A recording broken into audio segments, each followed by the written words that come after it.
Hi everybody, this is David and welcome to Inclusive Classroom Strategies with Viterbo University. I am your instructor, David Perrodin, and this is our intro video. So I do have a list of things I want to go through during this video, just kind of an overview of the class, what to expect. I have the class built. You'll be able to go in right now, view the class. What you'll see actually will be the syllabus, when the modules are, when they start, when they stop, the course text that you're required to purchase or acquire somehow, and also you'll see Eportfolio requirements, then Module 1. So you probably look at it and be like, there's more to this here, isn't there, Dave? And I'll be like, yeah, there is. Once we get toward the end of week 1, I will open up Module 2. Once we get to the end of Module 2, I'll open up Module 3. And I'll make sure I do that a day or two in advance. And then once we get toward, basically like the middle of class, I'll open up the last, 3 modules all at the same time. I don't put everything out there right at the start for a few reasons. One is I don't want people to just jump in and try to complete everything right away. This is a class that is meant to be done module per module, and a module is basically 1 week. You'll see that once we start on May 15th. But a module is basically 1 week, and the course has 7 modules in it.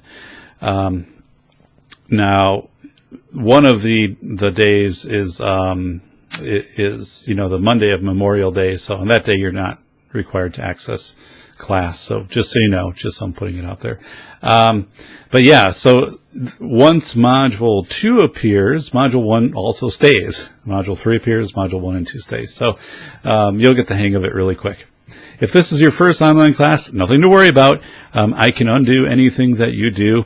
There are incredible tutorials put together on Moodle. There's a link to those right inside of the class that Viterbo put together, or else you can just go online and do YouTube search and find little tips on Moodle also. But it's going to be a pretty easy to learn system if you're not used to it. And if you have any questions, just let me know. You can also post questions. There'll be a thread, general questions like, hey, I don't know how many posts I've made so far in class. And anybody can jump in and answer those questions. You'll see there's a questions thread. This is a smaller class.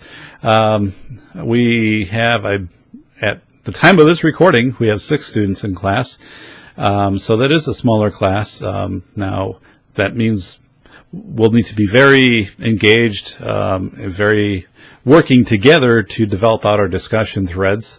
So we have different, in a large class, if you have 15 students or more, that just naturally happens because there's just so many more people posting. So we'll have to, make sure that we work together on that.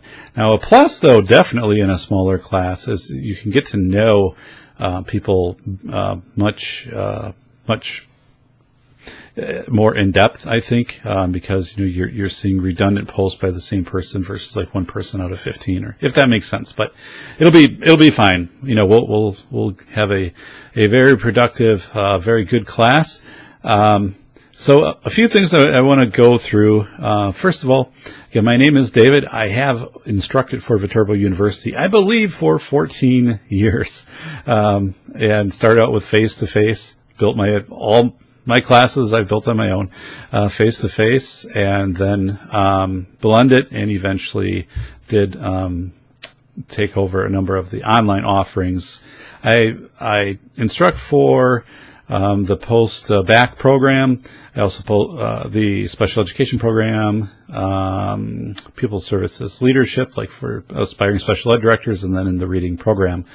And largely it will instruct inclusion type classes, although I do instruct a class that focuses more on kind of pupil services and non-discrimination also. But this class I have instructed several times. I continually update the class. Just went in and added some documents that were produced in another class that just wrapped up a few weeks ago. Student exemplars, just work that was so exceptional that I asked the students, is it okay if I share this in an upcoming class? Has to do with universal design for learning. So I'm always going in and making sure that the links work. If you happen to find something that doesn't work, just let me know, because periodically class will start up and then all of a sudden, a link won't work. But that's usually pretty quick to go in and to remedy that, and it's also not very, very common. So I'm just making sure I cover my points in my introduction. So the purpose of this class is not to convince you that you have to conform to a 100% inculcation, that has to become your belief, 100% inclusion. What the goal, though, of this class, the objective of this class, is that you fully understand the terms surrounding inclusion, because the terms are very conflated. Inclusion, mainstreaming, tolerance, acceptance. So people have a hard time defining those out. And we will specifically talk about that, or I will discuss that during the week 1 fireside chat, which actually in this class is a video I did for a radio show that I regularly produce for the 405 Media out of Los Angeles. I did a show a couple months ago, just strategically looking at those 4 terms and defining those, which largely would be what I would do in the first fireside chat. So that's why that's already been done. Plus, I don't know you. There hasn't been enough by the time I would need to put that together. What I'll do, so we get into module 2, I will record a fireside chat just like this, and it'll be real time. So I will record it, and I'll make some comments on some things that each of you have said. So everybody gets a shout out, I'll mention your name and something or things that you've done, and I'll give feedback to that in addition to the written feedback I give. Also, I'll talk about here's kind of some themes that developed out of week 1. Here's what's coming up in week 2. Maybe anything that's contemporary that's happening just in society at that time that has to do with what we're discussing. So yeah, you'll actually see record it May 20th or whatever, and post it May 20th. So it is nothing that I do ahead of time. It's all based upon what develops in class. So you're going to have that real connection with me, because it is literally I will be recording it and posting it, and it will be live within it takes a little bit for it. Once I record it to upload, I will hit upload. It'll be live literally within a few hours. But anyway, it is, let's frame this out here. Today is May 7th, or also known and celebrated very mildly as my half birthday. So, it is May 7th today. Class officially begins on Monday, May 15th. So you don't have to access class until the 15th, but you do need to access class on the 15th. So, but anyway, I talked, the purpose of this class is to learn about terminology, and that when we have discussions about inclusion, the discussion always begins with the least restrictive environment, or that fully included setting. That's what I'm hoping will take away from this, is that every discussion about inclusion begins with that person, that child, being fully included. And then if you're not able to achieve that as the least restrictive environment, what accommodations, interventions, different approaches you have to introduce, such as some pull-out services. Maybe it's an education totally in a different setting for that student. But then when the next discussion comes up about serving that student, you start that discussion with, okay, here's where the student is, here's where the student's functioning. What is the distance between that and a less restrictive environment, and eventually being educated in the regular education classroom? So that's the discussion.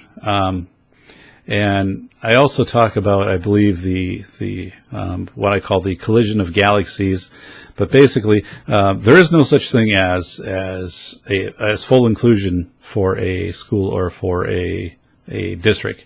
Now you're going to say, you're kidding me, Dave. We are a full inclusion district. Well, you can't be a full inclusion district and also be compliant with the Individuals with Disability Education Act. You must offer a range of services to a student.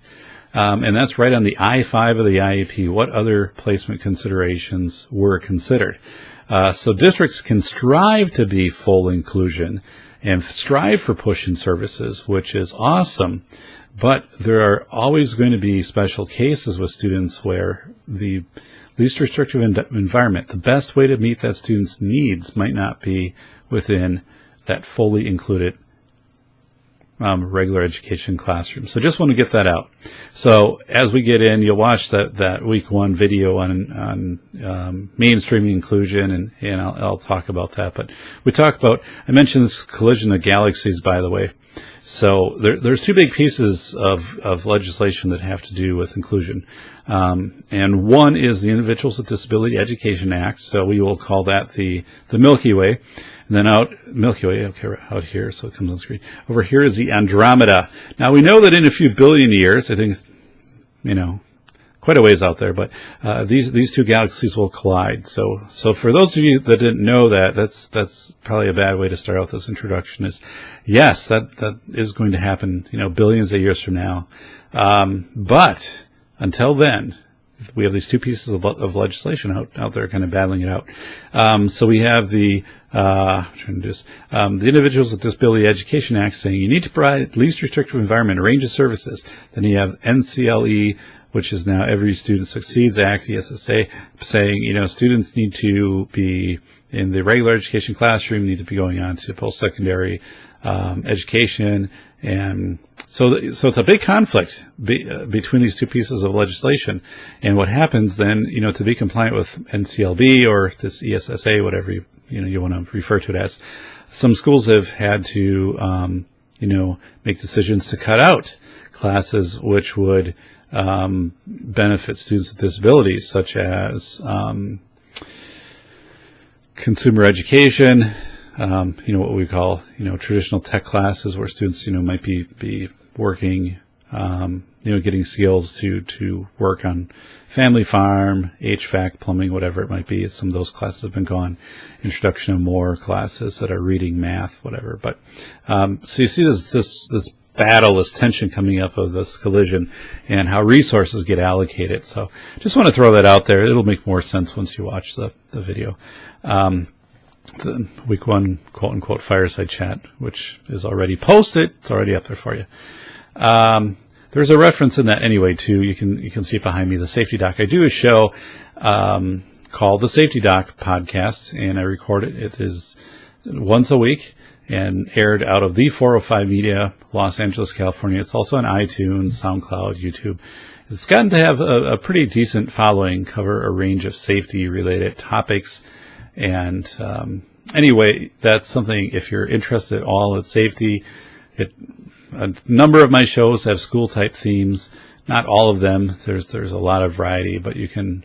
I encourage you to consider following me on Twitter at @SafetyPhD. And you can also subscribe to any of those videos, but it's all optional. And if you want to check things out, I do have some links posted in the class on that. But some students have found it interesting and have subscribed. Your ePortfolio. So there's information about your ePortfolio, and largely that's linked out to a Viterbo web page. You can learn about that. But I do have an example of a student's portfolio that you can go in and take a look at. You are, you're required to do an ePortfolio if you are taking this class for licensure. Now, if this is 3 credits you need, so you're getting part of your DPI license renewal, which actually I need to do. Dun, dun, dun, dun, dun, dun, dun. Interesting. But anyway, if you're just taking the credits and you're not going for licensure, then the ePortfolio likely does not apply to you. But for those of you going for licensure, the ePortfolio does apply. I'm probably not the first class, or 626 probably isn't the first class you've taken, so you're already familiar with this. But you need to complete then a portfolio page that's all described for this class. And then that page, email me once class is done, once we reach the end of class, and so I have the link to your page. Your page does not get graded by me. It has nothing to do with your outcome in this class. So you can also say I'm working on the page, or I'll develop it at the end of summer or whatever. That's fine. If you want me to take a look at it, then email it to me by the end of class. That's nothing to do with your grade. Eventually, when you complete the program, go for your licensure, then your portfolio is reviewed by the department chair or designee. So, of course, those pages need to be there. If you haven't ordered the text, do so now. We reference that a lot during class for the fact that there are wonderful stories in there, narratives, which make it fun to read.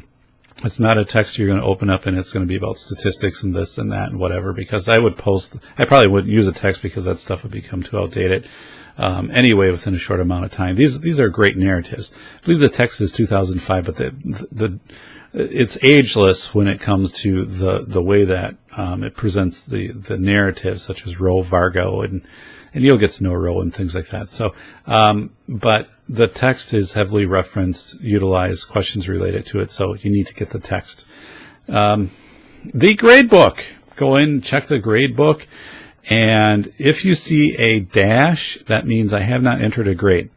I enter grades periodically, and when I do enter grades, I will go in announcements, the announcements thread, and I'll say, hey, I updated grades today, including modules 3 and 4. So then you can look in your gradebook tab, and you'll see that the gradebook's been updated.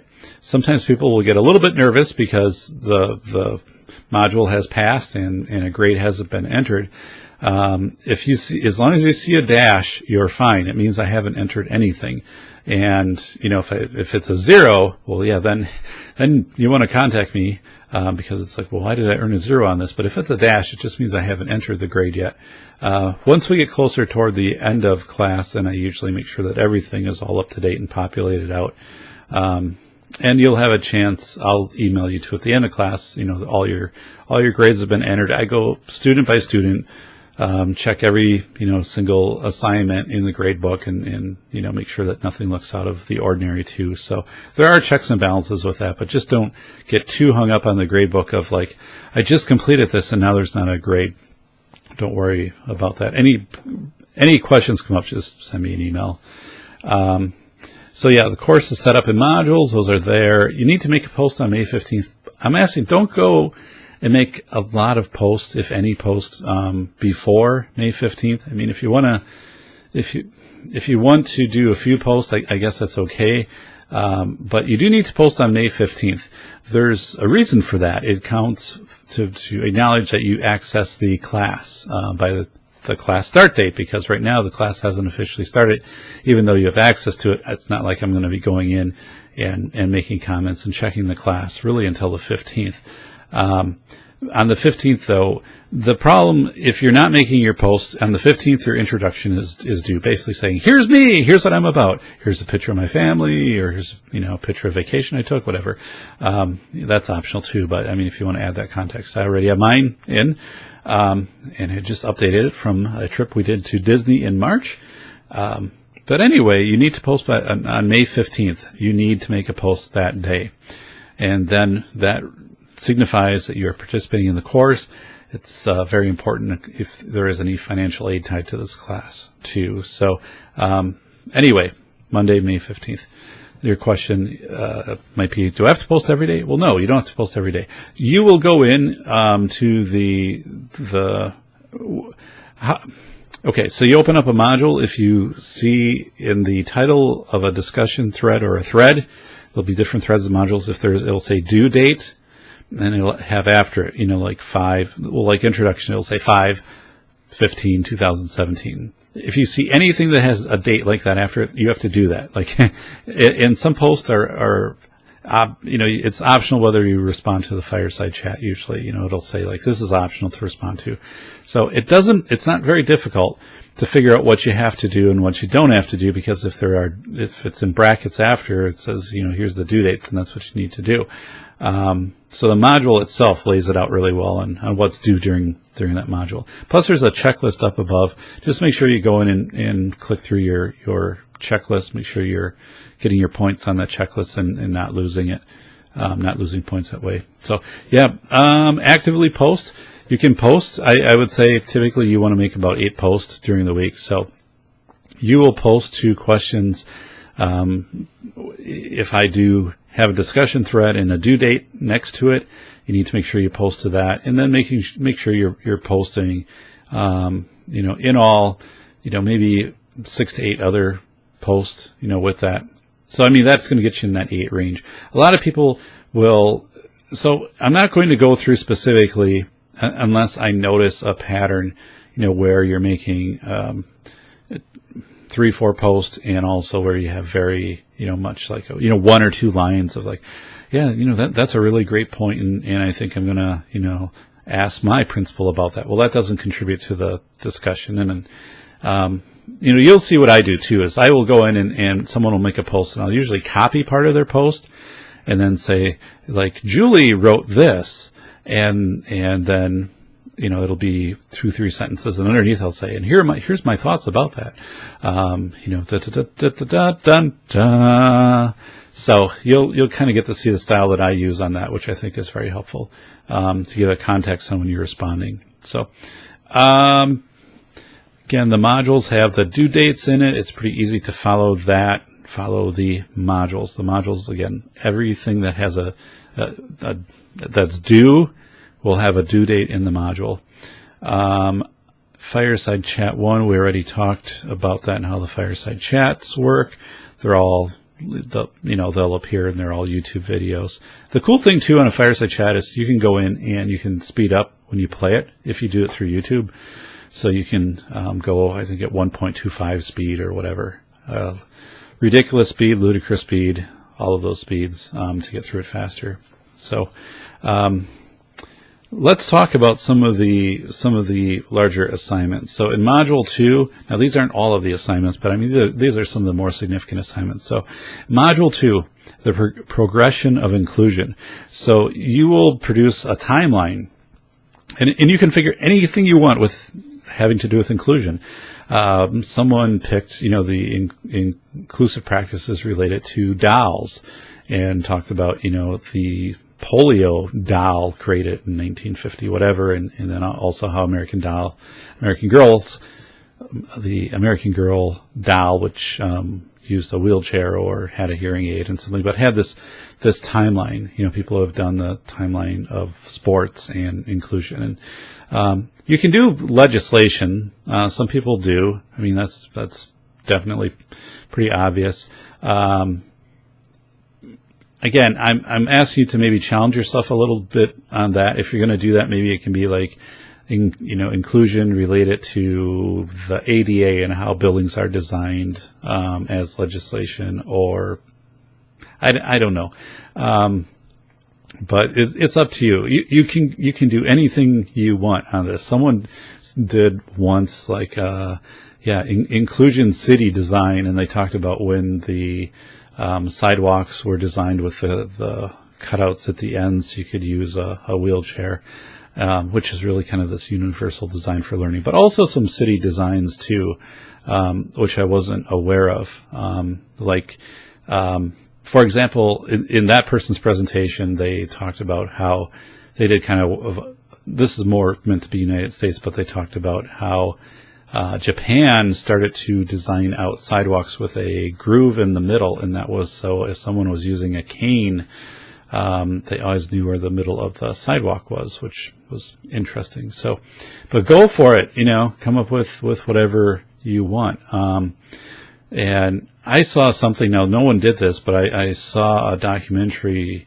It was, so students with different mobility, or I think it was with orthotics, which you wear on your feet, children with mobility, but it's very hard to use some of the more popular athletic shoes. So they actually, I think it was Nike came out with a shoe that worked specifically with orthotics, and it was like one of their designer LeBron James type, shoes and things like that. It's just really cool, but some things like that. So anyway, I encourage universal design for learning in this class. We get into it. It's actually my favorite module, which is module 6. But if you can be very outside the box on how you respond to things. People have made YouTube videos. They've made little they've actually drawn pictures of and scanned them and have used those. They've done blog posts. They've made game shows like a Jeopardy show. They have done podcast type things. I mean, what I'm trying to encourage you to do in this class is to also express your learning in different ways other than just necessarily typing your learning. I mean, that's okay for some of the class, but also, try some things that are different. And the thought, of course, is that's what you do for your students. Instead of having your students go into a classroom and you look at what you've put together for, the course assignments and that, and it's, you will write this or write this. It's like, well, maybe the student wants to do something different and represent in a different way. I knew a student who worked with a teacher very recently, just in the last month or so, but basically put together a rap album and put it on, I think maybe it's not on iTunes, maybe it's on YouTube right now, trying to get it on iTunes. It's all about contemporary American government class. And it's appropriate, but this student researched rap, downloaded an app. It was a paid app on getting the background beats, contacted a rapper to get some advice on rapping, studied. There's this whole process of writing out the script, then taking it, aligning it to a beat and what your intended message is, and you come back to that message, and it was a lot of work. I mean, this wasn't easy, but then put this together and use this as a way then to demonstrate learning about contemporary American government. Really well done. And this student it was a high school student, could have some really serious discussions on things too, but had gotten feedback which was really positive from some other rappers in the field, and his teacher, pretty cool for letting him do that, because again, a student comes in and says, I know here's what the assignment is. We're supposed to make the big poster board of the different branches of government or things like that and whatever. But I'd like to do this. I'd like to do this rap, and part of it's going to be about elections, and part of it's going to be about this, and part of it's going to be about, role of whatever. And yeah, it was amazing. I've never seen anything like it in my life. I've never seen that. And the instructor went along with it. Student put in the work. Really cool. Universal design for learning. Student was able to demonstrate he knew that content very well. Had he had the regular means to convey that, which would be written, or whatever, he wouldn't have been able to do it as well. It just wasn't his strength. This was his strength. Plus it reached so many other students and helped them with an understanding. Just a cool thing. So, Module 5, there's a scavenger hunt.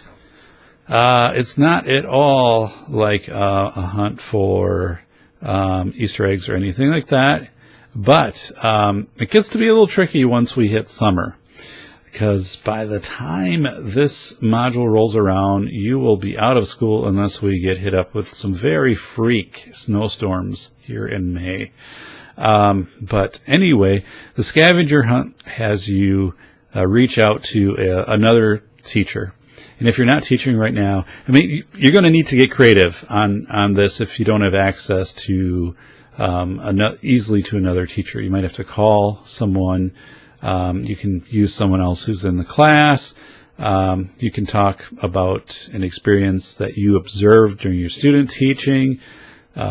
Whatever you need to do to fulfill the requirements of that class. But basically, the scavenger hunt is, if this class was running, while schools were in session, you'd be talking to another teacher, looking at the way they instruct. Do they use co-teaching? Is it teach and assist? Is it station teaching? Is there common planning time, and how do those things come into play? So, again, that's all well laid out, but you might have to get a little creative in how you do that.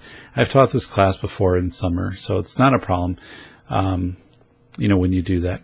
Module 6 is Universal Design for Learning. I admittedly had said that is my favorite aspect of this class. And yeah, Universal Design for Learning is two ways, okay? It is that you are differentiating and putting information into formats where students can learn through their different learning styles, but it's also the second part, which is that students can demonstrate learning in different ways too. And that's the part that people miss out on a lot. So we'll get into discussions about that, and I have a really cool fireside chat discussion brewing in my mind right now of how I want to talk about that. So yeah, Universal Design for Learning. And then Module 7, that's going to be your kind of your largest assignment, I guess, your keystone, your capstone, whatever, large stone. It doesn't have to be made of stone. If you do it in stone, would meet a UDL requirement, I guess. It'd also be very heavy. But the Bill Porter plan laid out, you will have a link. It'll be in about a 20-minute, it was a 2020 special done. Bill Porter, door-to-door salesman. You could actually Google his name if you wanted to learn more about him. And what you will do then is you'll look at Bill, and the video is done as he's in his 60s. He's a man with cerebral palsy. He has since passed on. It's an excellent, very inspiring video. And Bill has a number of natural supports, like a bellhop, I believe, helping, button his cuffs, and he has, he types, with one finger, and his order forms and things like that. But you'll take Bill and then reverse kind of engineer that, and whatever you teach. So if you teach second grade, if you teach high school, if you don't teach, if you're not actively teaching right now, you're obtaining your license, and you'd have to assume and put yourself into a role of being a teacher. But also if you're like a Title teacher, a Title I teacher, or you're special education, well, like speech language, OTPT, and you're obtaining your 801 license, whatever. But the whole part of the Bill Porter is, no matter what, you are part of this team that is going to acclimate Bill to the school, which means there's areas you'll have to learn about cerebral palsy, document how you do that. And this could be anything. In cerebral palsy, this class isn't meant to talk about like, here's Charge syndrome, here's Midas syndrome, here's this, and pathologize everything out, because that changes almost daily. And not in a bad way, but I'm just saying we're not going to get in and we're not going to talk about 100 different disability areas in this class. We're going to talk about using the Bill Porter plan would be the same approach you'd use to educate yourself on any other type of disability or comorbid disabilities out there. And then how you would educate staff, and then allow staff to ask questions, how you'd educate students. And guess what? There's a lot of cool ways to do that. Like, there's books, library books that your librarian's going to have, like Taking My CP to School and stuff like that, the Sienna story, whatever. Really cool things that come into play. And then talk about, any things you might have to adapt for Bill. You might have to do a little research on assistive technology. I'm not looking for like pages on that. But, again, you're going to see the video, Bill, and you're going to have to do some research on your own. The cool thing about the assignment, many cool things about the assignment, is that, you will write this, you can write this from a full narrative style. Like, you don't have to sit there and figure out all your quotations and APA and stuff. It's not a dissertation. It's not a thesis. It can start off, I was notified today by my principal that I will be receiving a new 4th grade student in 2 weeks. And his name is Bill Porter. Bill has cerebral palsy and is coming to us from this district. We have not had a student with cerebral palsy in our school, at least for the last, 3-4 years, if not longer. So I am going to do some research to learn about cerebral palsy. Here's how I'm going to conduct that research. Here's maybe a couple websites or, whatever, how you're going to do that. And here's how I'm going to get to know Bill. Here's how I'm going to work with staff. So we're ready. And it's fun. People will email me after this class expressing specifically how much they enjoyed doing the Bill Porter plan. Again, it is your capstone assignment for the class. I also understand a number of you have summer vacations planned and things like that. That's why I will open up modules 5, 6, and 7 all at the same time. So you're not all of a sudden, whoa, here's the Bill Porter plan and I've got 4 days to complete it, because that last module concludes on a Friday. But you'll have plenty of time, open that up. Stay in the module. That's my advice to you. Whatever module we're in, if we're in module 2, stay in module 2. Don't be going back much to module 1. If we're in 3, stay in 3. The class progresses. So once, we get to the new module, and it'll say, this is it's from May. Okay, I can tell you right now, module 4 is June 5th through June 11th. So if it's June 8th, you should be working in module 4. That's laid out right in the course. So you'll see that. Dun, dun, dun, dun, dun, dun. Hey, we are almost done. I wanted to, several, dun, dun, dun, dun, dun, dun, dun. Probably about it. So, anyway, all right. So, again, once we get to the fireside chats, which will begin in module 2, I will come in and it'll be a discussion like this, and you'll hear me using your name. I'll kind of talk about what we talked about in module 1, what some of the posts were, what's coming up in module 2, and then I'll do something called shout-outs.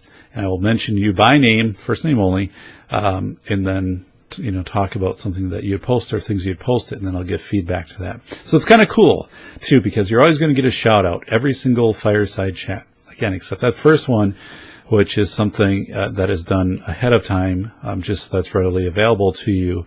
And that's really the crux of getting this class off on the right foot, is understanding the terminology. And you wouldn't believe the number of people who have a hard time with defining mainstreaming, inclusion, tolerance, and acceptance, and getting those terms mixed up and not having inter-rater reliability on those terms. It's a big, big barrier to inclusion, folks, a huge barrier. People don't use the correct terminology. And actually, there's research studies. That's something I also do. I'm a social scientist, and you read my bio and the things that I work on. But if you can get that core understanding, and there will be people that will post. Some of you will post and say, you know what, this is different than what I thought it meant, or I wasn't aware, that the difference between tolerance and acceptance. And I have positions on things like teaching tolerance. There are programs out there, teach tolerance. I'm like, whoa, whoa, whoa, whoa, whoa. Let's rethink that a little bit. And you'll understand that once you read not once you read, but once you view the video. Anyway, it is finally warming up outside. I am so glad my lawn is green, and I go out every time I have an opportunity, and with my 5-gallon pail and my little hand shovel, and we'll get the dandelions out. So it's looking better than it's looked in a long time. So happy about that. Any questions? You can send me a text. That's fine. I don't text very efficiently. So if it's something that's a short question, yes, you can do that. Or if you send me an email, I typically do check the email daily. But if it's something, you want to text me and say, hey, I sent you an email, just so you're aware, so you can go in and get a hold of me. If you are going to be on vacation or something, let me know. Now, again, this is a class you did sign up for. You do know the dates of the class. So, there is an expectation to participate and to have access to the class. If you have access to your phone, wherever you are on vacation, you're going to have access to this class. But, I'll work with you on the best I can, on any conflicts that might come up. And then, we will wrap things up on June 30th. It's absolutely essential that you have everything in on June 30th. And then typically about 4 or 5 days later, I'll have everything, graded, your Bill Porter plan, and turn it around and grade submit it for you. So, thank you very much. Welcome again to Inclusive Classroom Strategies. My name is David. I will be your instructor. Looking forward to meeting you on Monday, May 15th. Again, it's an asynchronous class. We won't be in at the same time, but nonetheless, welcome, and I look forward to meeting you. Have a great day.